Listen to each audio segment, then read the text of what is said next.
values campaign is about, if you want, promoting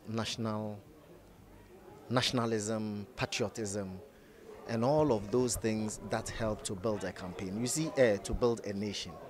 You know, what it is that there are certain subtle aspects of our national life which we cannot quantify in monetary terms.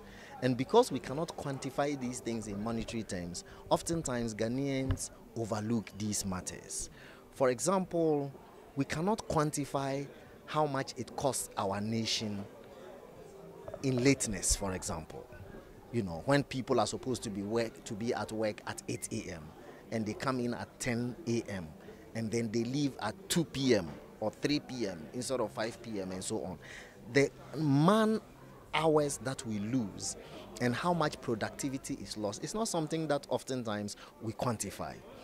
When we litter our environment and make our cities as dirty as they are, the cost of it to our nation in terms of, for example, the kinds of investment that it is keeping, investors that it is keeping away from our nation, the kinds of tourists who will not come to our nation as opposed to other nations. If you go to our beaches, how they are, like somebody said, we even have a place that we call Bola Beach. How can you have a Bola Beach?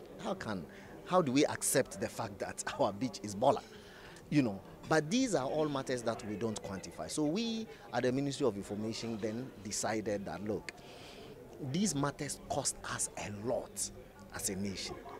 But because we don't quantify these things in monetary terms, people overlook. So we are no longer going to overlook them.